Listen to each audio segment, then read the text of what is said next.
Hey, good morning, Hadley and Eliza. So today we are going to read chapter 2 of the first story in the four Hoboken stories by Daniel Pinkwater. Now, yesterday I made an error when I was pronouncing the name of the business that Steve owns. So it used to be a Magic Moscow, as in the city in Russia, but he bought it and he changed the name to the Magic Moo Cow. So that's the difference. That's why he painted the letters to look like a cow. Now, you remember at the end of chapter 1 yesterday, they were going out to look at dogs like Sergeant Schwartz had to see if they could find one at a kennel. So, let's go chapter 2. We piled into Steve's little car and took off. After about an hour later, we pulled up in front of the Gold Rush Kennels in Nutley, New Jersey. It was just an ordinary house. The only thing that told us it was a kennel was the sign in front. We rang the bell. A big fat guy in his undershirt came to the door. He was smoking a cigarette and he needed a shave. "How do you do?" the big fat guy said. "I am John Crisco, the proprietor of Gold Rush Kennels. Are you the gentleman who called?" "I'm Steve Nicholson," Steve said, "and this is my friend Norman Bleistift." John Crisco smelled of aftershave or deodorant. He had oily stuff in his hair. "And how may I help you?" he asked. "Well, we thought we'd like to look at your dogs, if that's all right with you," Steve asked. "Look," John Crisco said. "Of course you can look. That's no problem. You can look, sure. Look all you want. But I hope you aren't planning to buy a puppy. My puppies are not for sale for just anybody. Only very special people can buy my puppies. I have to know a lot about you before you can take a puppy away from here. So you can look, but don't think I'm going to sell you a puppy." John Crisco took us by the hands and led us out the back door. In the back door, there were dogs in rows of cages. When they saw us, they went wild. They barked and wagged their tails, and they stood up with their front feet on the wire doors of their cages. The place was dirty, and it smelled. "Please pardon the appearance of the place," John Crisco said. "The boy who cleans up got sick today, and I haven't had a chance to tidy up."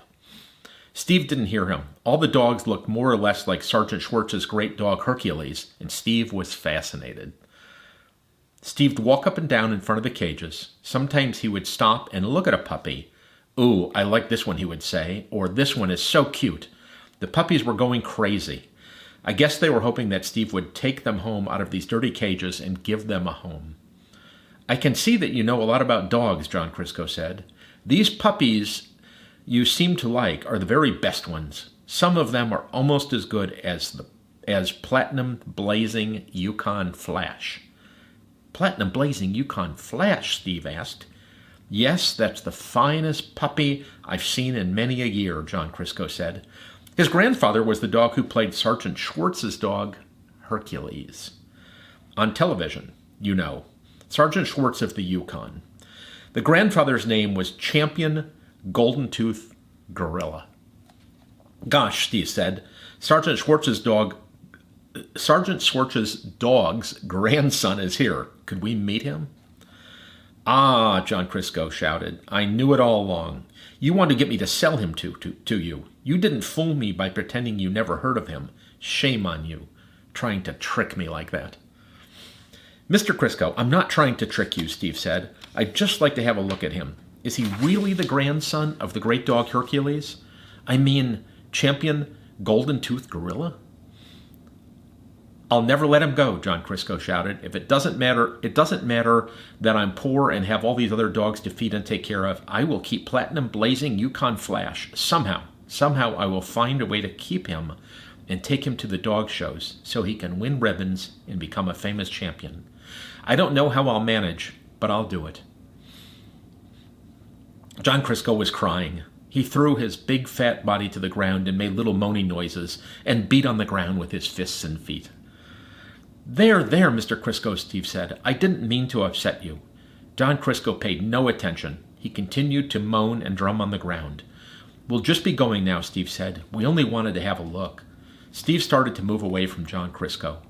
"Look, of course you may have a look."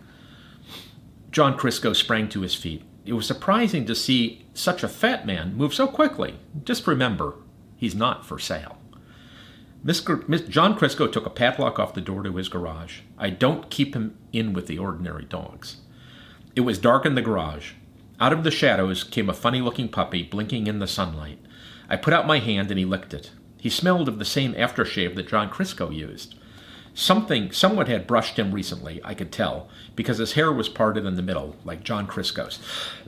Excuse me. That's Platinum Blazing Yukon Flash, Steve asked. Well, I just call him Edward for short, John Crisco said. But he looks kind of scrawny and sickly, Steve said. His head is too big and his feet are floppy and he's coughing.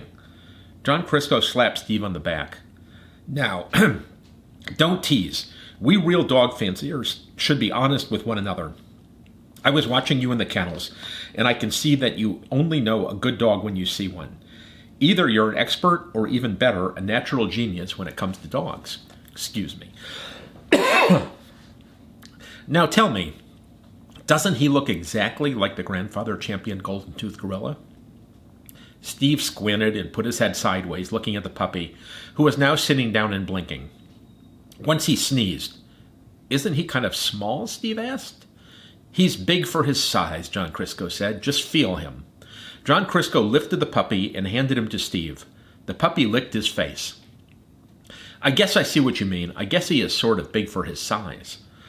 This is the greatest puppy I've ever raised, John Crisco said. When he grows up, he'll be a famous Alaskan Malamute and win ribbons and trophies and be a great champion. All my life, I've hoped someday to have a dog as good as this one will be. I'll tell you something about this dog. I've decided to give him to you. What? Steve shouted. You want to give him to me? Your best dog ever? Platinum Blazing Yukon Flash? Yes, John Crisco said. He belongs with someone who can really take care of him and give him every advantage. I know you'll take Edward. I call him Edward for short, you know. To lots of dog shows and helped him to become a famous champion. John Crisco was crying again. The puppy had jumped into Steve's arm, was licking his face, and John Crisco was hugging them both.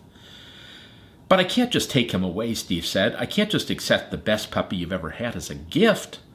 Well, if it will make you feel any better, John Crisco said, you can give me $300 for him.